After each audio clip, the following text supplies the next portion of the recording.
Mahmood, right? Hey, welcome to the Doty Stew podcast. Today we have Mahmood Sheikh from CWI. Welcome to the show. Thank you for having me. Yeah, tell us a little bit about, I'm going to dive right in. So if the Vandals were to play BSU, who are you going to go with as the winner? You know, I have 2 degrees from the University of Idaho. I tell my wife it was my first love.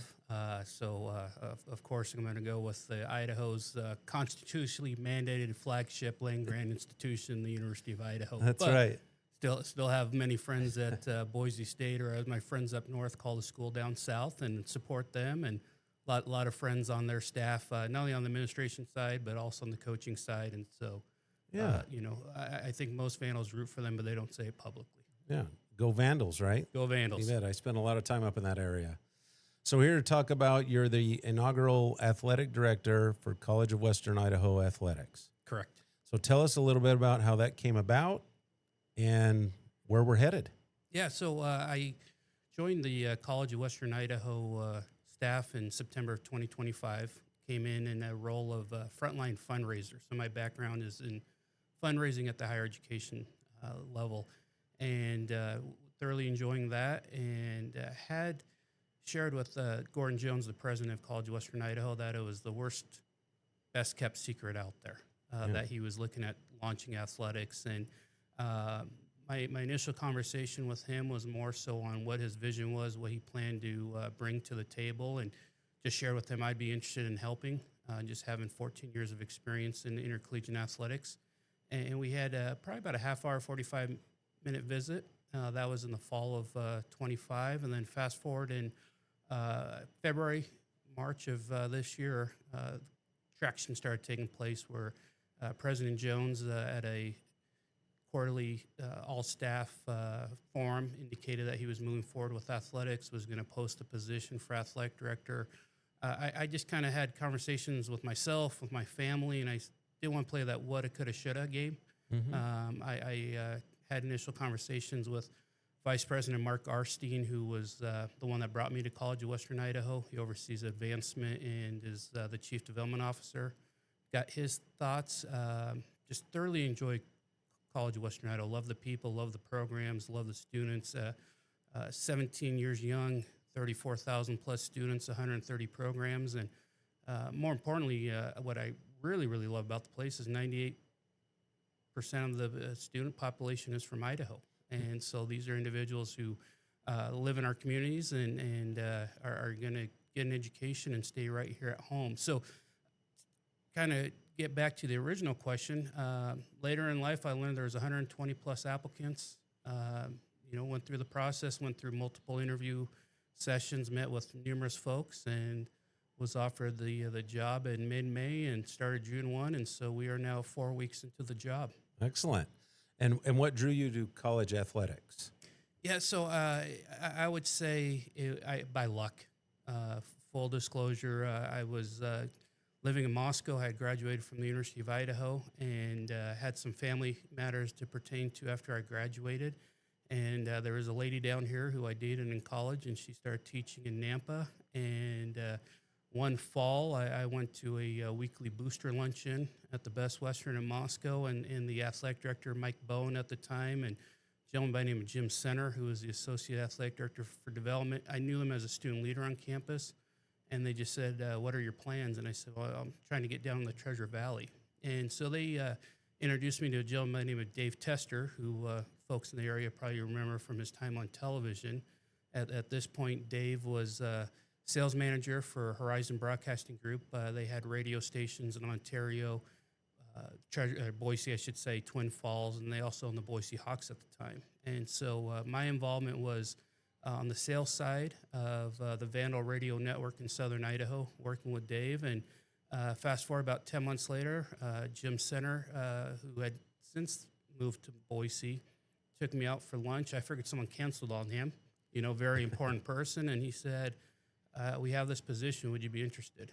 And Brad, I didn't ask anything about salary. I didn't ask about working hours. I just said, let's do it. I remember we're at Ying Ching, downtown Boise, and if you've ever been there, they got this salad bar with the chicken wings. And I had the barbecue sauce or teriyaki sauce all over my fingers, and I was like, "Let's go, let's get this done." And so, from 2003 to 2008, worked my way up from a entry level position to an administrative position with the University of Idaho Athletics. And those two same gentlemen I mentioned, Mike Bone and Jim Center, fast forward 2008, they hired me at the University of Colorado, and so I had a chance to go down there for 2 years and similar position, fundraising. I got out of the higher education fundraising world for 9 years. Went to work for the Idaho State Bar, Idaho Law Foundation. Loved that opportunity. Thoroughly grew from a professional standpoint in 9 years. And then one day the University of Idaho called and said, "Would you come back?" And so we did it again for 6.5 years. And last summer, decided it was time to make the change, and found College of Western Idaho, and been truly honored and truly blessed ever since. Yeah, and you're a native Idahoan? I am. Yeah, I have a little technicality. I can't say born and raised. I was born in Colfax, Washington, which I jokingly say close. is a suburb of Pullman, just where I happened to be the family doctor. So I was there 24, 36 hours, and then came across the border and grew up in Moscow. Have lived now in the Treasure Valley 22 of the last 24 years. Just this past weekend, Father's Day, visited my 44th county. So Custer County was the last county for me to visit. So I can say I've been to every county in Idaho, and I've seen every corner and every region, and Idaho's home. Do you think being a native Idahoan is going to help with recruitment, especially as you move into the athletics field at CWI? You know, if you're talking to President Jones, he had kind of two criteria he was looking for. He was looking for someone who had fundraising experience and someone who knew Idaho, and particularly Treasure Valley. And so those are two boxes that I was fortunate to check off. Just the relationships I've been able to create and establish and grow over time is going to help me knowing how to navigate between a Caldwell and a Boise and an Eagle and a Meridian, and knowing folks in communities such as Parma, Wilder, Marsing, Melba, get up to McCall, Emmett, Horseshoe Bend, right? So it's not foreign terms to me. It's not foreign cities. I have relationships in all those communities. So I know it's going to help me to the degree. We're only 4 weeks in, so we're going to find out. Yeah. What is the most exciting part about starting your new program? Certainly those people have an influence on that, but it's you. You get to start it out, and so what's the most exciting part you find? I was joking with the somewhat of a relative. He said, "Isn't that great? You get to be the first person." And he said, "Yeah, I can't blame the last guy." Yeah, that's right. And you know, from a budgetary standpoint, there's no historical data. So we've been doing a lot of benchmarking, looking at peers in the region, peers in the National Junior College Athletic Association. That's what we aspire to become a member of. And the Scenic West Athletic Conference is where we want to be home, and that's North Idaho College, College of Southern Idaho, Salt Lake Community College, Snow College, Utah Eastern, Truckee, in a couple more schools, one in Colorado, one in Washington. But it's exciting. I was just on a Zoom call this morning with the gentleman, Darnell Smith, who's at Texas A&M San Antonio, and he just launched an athletic program in 2019. And so I was able to pick his brain. Okay, give me 3 things you absolutely recommend I have to do. And what are 3 things that I should avoid? And he had a saying that I wrote down, and it's so true. He goes, "The canvas is blank. You're the artist, and artist's work is never done. So just get to work." And so we're having fun, and every day is different, and we're going to continuously have fun. Brad, I wish I had a crystal ball to say, "Hey, here's what it looks like in 5, 10, 15 we're going to get to that later," unless you mention it right now. well, What do you want it to look like in 5 years? Do you know anyone that has a crystal ball? Because we can tell you. You know, for me, college athletics, the most important part, I get excited about wins and losses. I get excited about the competition, but it's that student athlete getting their degree or certificate, and basically achieving their academic dreams. And if that's us having a sport or sports up and running, and basically 5 years from now we can see them off to go out in the real world and become a productive citizen, either as an employee or they go off to a 4-year school and compete in athletics, or just become a traditional student. That's what excites me. 5 years from now, we have ambitions to have sports on board, recruiting the Treasure Valley. We think there's enough talent in the Treasure Valley at all levels and multiple sports. And so for us, it's creating an opportunity for students in the area to go on to get a degree or certificate and play a sport they're passionate about without having leave the region or the state. Right. So it adds opportunity for students that still want to continue their athletic career, because without it, you're competing against all those schools you've already mentioned that do offer that one extra thing. And so it's great.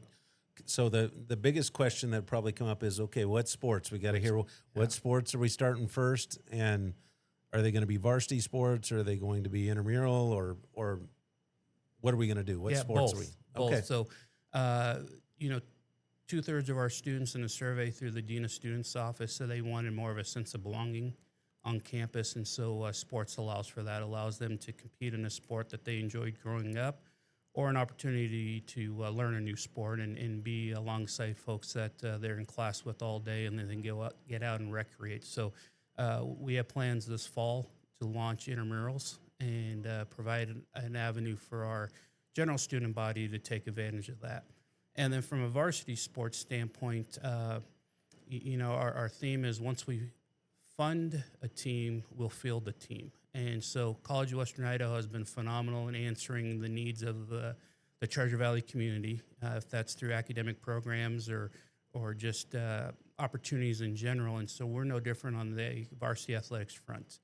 Once we're able to fund a team through an endowment-funded model, then we have the dollars in perpetuity to operate. Why that is important is because if you follow college athletics, everyone's chasing the dollar year after year after year. And so our commitment to the community is make a one-time commitment and impact lives for generations to come. Mm-hmm. We'll make sure that sport is in play for years to come. And so an endowment funded model is a dollar that you have goals and aspirations that are a lot higher than a traditional fundraising program, where you may be looking for annual dollars just to keep the doors open, keep the lights on. An endowment model is a one-time commitment from individuals to keep the lights on, the doors open, as long as the college is in existence, which I anticipate is decades, if not centuries, to come. And do you have any, I don't know if you can mention anyone yet, do you have anyone starting out that wants to help get this program going? We've had conversations with individuals, and you talk about those relationships I have from growing up in Idaho and just my time at the University of Idaho as a student, as an employee, my time at the Idaho State Bar. And so a lot of text messages came right away. Let's start women's lacrosse. Let's start rugby. Everybody has their own passion. Everyone has their own passion. And so for us, twofolds. One is we have to have a pipeline. So we have to have Treasure Valley high schools or club sports teams that provide us a pipeline to recruit from. Rugby, lacrosse, right, there is a pipeline, but then we have to have competition.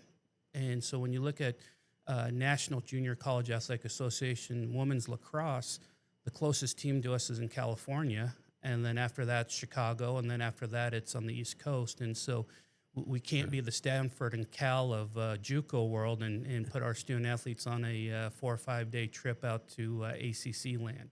And so while you want to say, yes, let's bring women's lacrosse, you got to be responsible, and you got to make sure it makes sense. So the sports that are played in the region, and we have pipelines, obviously the baseballs, the softballs, the basketballs of the world, wrestling, rodeo, you have golf, track and field, cross country. And so, we're just putting out to the community. If you help us fund it, we'll field it. And so to answer your question, it's a huge question mark, even on our end, because while we're having those conversations with individuals, we haven't gotten to the finish line as far as, here's a check, let's make it happen.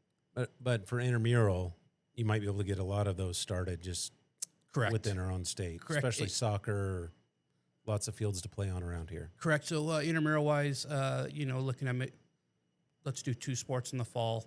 Soccer makes sense.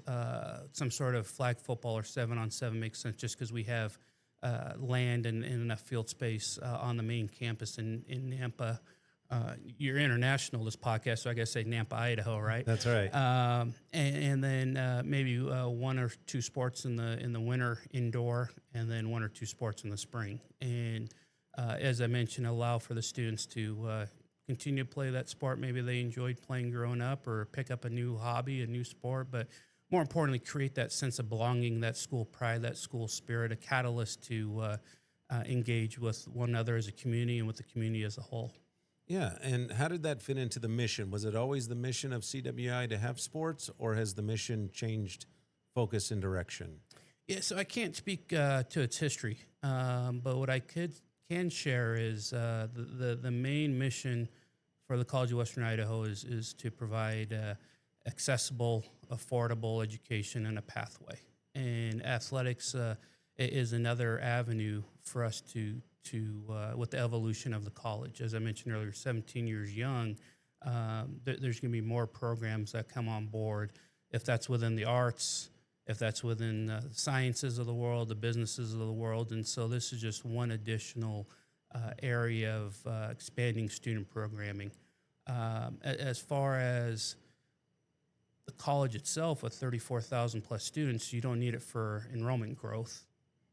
Mm-hmm. It's a true mechanism to provide a service to the students.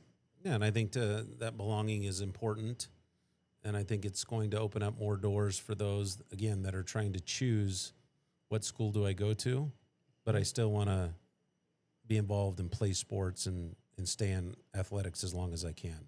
You're exactly right. And, you know, if you just think about your own conversations you have when folks talk about their time in college, every so often you hear about Professor so-and-so in a lesson, mm-hmm. but 8, 9 times out of 10, it's about a sporting event or a social activity. And so while we want them to have that knowledge that they gain in the classroom, part of going to college is also lifelong friendships, rewarding experiences, memorable moments, and athletics can play a role. Yeah, does the Ford Idaho Center come into play here at all with the sports? It does. You know, thanks to the city of Nampa and the conveyance of the Ford Idaho Center. As a college, we want to be good stewards of that community asset. Athletics will have an opportunity to potentially utilize that space, but more importantly, campus as a whole, utilizing it as a location where students can learn information in the classroom, if that might be on the business front, you know, it might be on the science side. It could be potential programs down the road, equine studies, vet tech. And so now your Ford Idaho Center becomes a laboratory. But there aren't any promises that athletics is going to be the standalone tenant. We're still going to have concerts. We're still going to have comedy shows, still have graduations and the Snake River Stampede and the gun shows and the hot spa shows and all that. So if we can fit in athletics into some of that, we will, but it's not a guarantee, and we're looking at other potential facilities if necessary. Yeah, that's great. I think it's going to be exciting for the new students coming on board, especially if you can create a pathway from our local schools that are in our area. It's easy access for the kids that still live here, clearly with housing. I'm not quite sure what CWI requires, but certainly if you can travel a short distance and get all of that in one package without the rising rental costs, then I think that's probably a pretty good idea for our local athletes.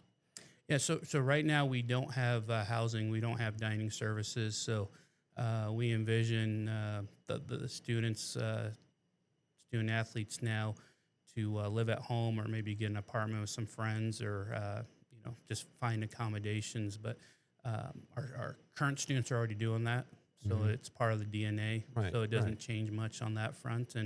And the beauty is our location is off right I-84, and so plenty of cars going by, buses, right, transportation when it comes to Uber and Lyft, and so there'll be a mechanism to get them there.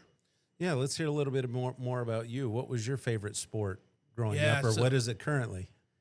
So I was not an athlete. I mean, I did Parks and Rec growing up, and my football career ended in 8th grade. The old root canal injury got me on the practice field, and so my mom basically said, "No more football for you." Basketball wise, I love the sport, but just didn't have the hops, didn't have the jump shot. I did track and field in high school.